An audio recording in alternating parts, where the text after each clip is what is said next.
Hi guys, good morning. Kumusta? Dito naman tayo sa Lakwatsirong, Bisaya. Magandang umaga at magandang tanghali, magandang gabi kung saan makarating aking video. So may napanood akong komentaryo guys ng isang vlogger ng loyalista. At galit na galit sa Supreme Court. Ewan ko ba itong mga vloggers ni Bongbong Marcos, bakit galit na galit sila sa desisyon ng Supreme Court? Pati itong mga nagkukunwaring legal luminaries ko, no? Galit na galit. Ito, panoorin natin guys. Nag-double down ang ating Supreme Court. Ang ibig sabihin nito ay pinanindigan nila yung una nilang ruling tungkol sa issue ng impeachment ni Sara Duterte na sinasabi nila ay unconstitutional daw. Ngayon, dinenay na nila yung motion for reconsideration at sinasabi nila na final na to.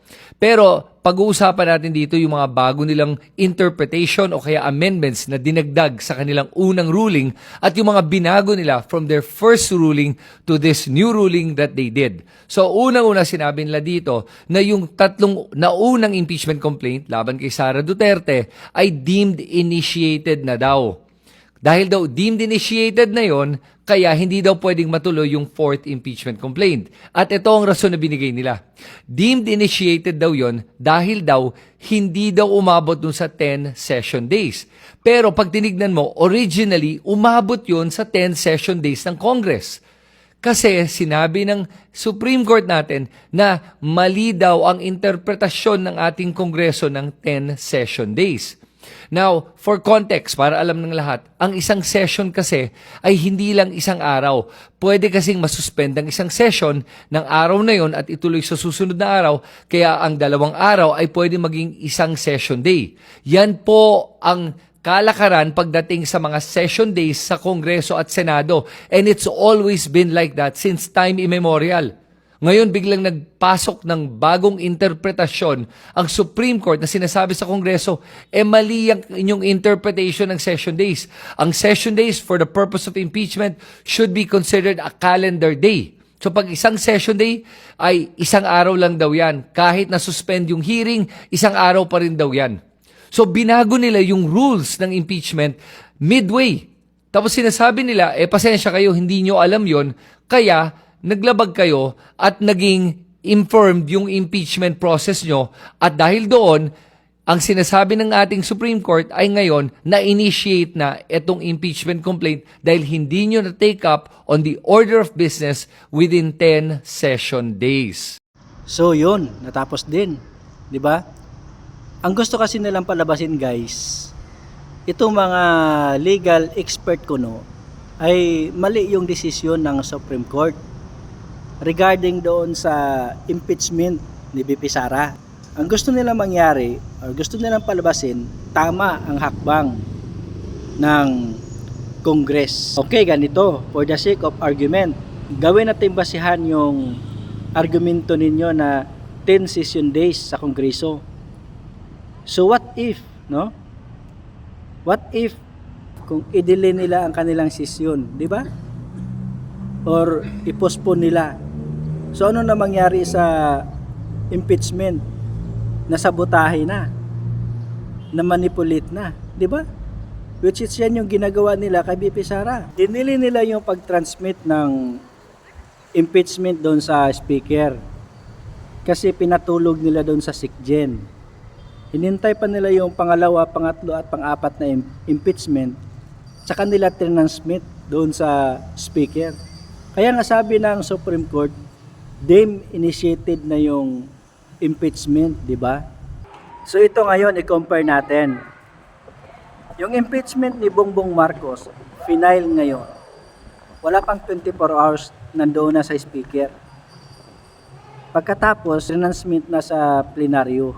At ngayon, nandoon na sa Justice Committee. So in that way, triggered na yung 1-year bar rule ni Bongbong Marcos. Safety na siya, hindi na siya magagalaw, 'di ba? So kung nagagawa niyo 'yung kay Bongbong Marcos, bakit niyo kayang gawin kay BP Sara? Dahil ba hate na hate niyo si BP Sara? Kaya ganon? Napaka double standard niyo naman, 'di ba? Tandaan mo, bossing, Supreme Court, ayan yung huling mag-interpret ng ating konstitusyon. So kung may maling proseso ang Kongreso, trabaho ng Supreme Court na itama ang proseso at hindi yan overreach. Call of duty yan ng konstitusyon. Mandato nila yan, di ba? Kaya nga sila ang tinatawag na the final arbiter ng ating saligang batas, the Supreme Court. Kaya nga Supreme di ba? Oh. So ngayon, ikinorek nila yung ganong sistema ng Congress sa impeachment ruling is 10 session days. So, mali yun. Itinama ng Supreme Court, calendar days ang ibig sabihin noon. Kasi, maaari ngang mamanobrahin ang impeachment pagka ganong sistema. Di ba? Kaya ikinorek nila yun. Itinama nila yung ganong maling kalakaran ng Congress.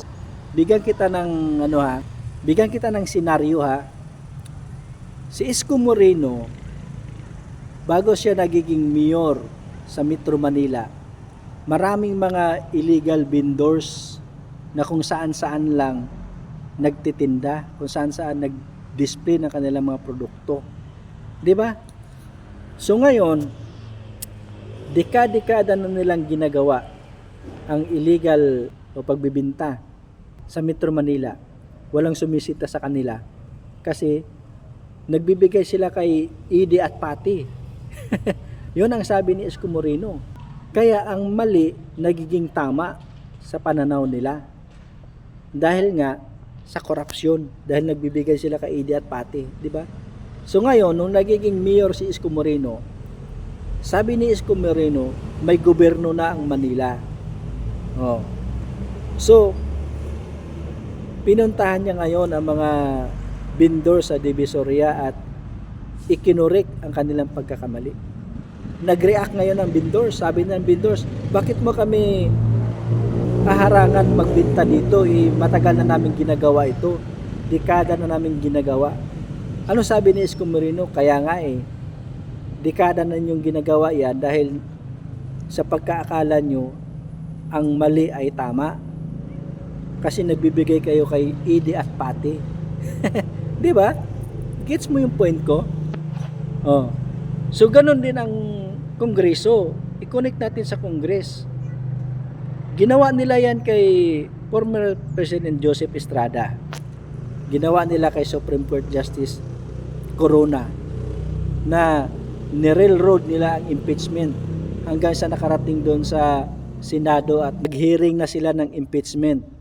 So ang Supreme Court hindi nakapag-react dahil nandoon na Pero ngayon, sa time ni Bibi Sara, we are so very lucky of Chis Escudero dahil pinag-isipan niya ng maigi na bawal ang ginawa ng Kongreso at hindi siya nagpadala doon sa fourth wheel na yun yung bukang bibig ng Kongreso that time. Nagkaroon ngayon ng pangingilay-ngilay ang Supreme Court at pinag-isipan ng husto. Kaya nakapag-decide sila na mali yung interpretation ng Congress na within 10 session days ang interpretation nila sa pag-transmit ng impeachment. So ngayon ikinorek ng Korte Suprema. Calendar days. The time na final mo yung impeachment, dapat within 10 calendar days, may transmit na yan sa Speaker of the House. Then from the Speaker, pag na-evaluate na nila yan, i-transmit doon sa plenaryo. Then from the plenary, Justice Committee. Yan ang tamang proseso. Di ba? So mali ba yon? Matagal ng rules of impeachment yan. Hindi lang ipinapatupad ng maayos sa Congress yung rules na yan. Kasi meron din silang Idi at Pati sa Kongreso. Di ba? Kaya nga meron silang 150 million peso bawat congressman na mag-sign sa impeachment ni Bibi Sara. Para yun kay Idi at Pati. Di ba? Sabi nila. Di ba? Sabi nila yon. Kaya ngayon, akala nyo ay bagong policy nila pero matagal ng policy yan. Di ba, bossing?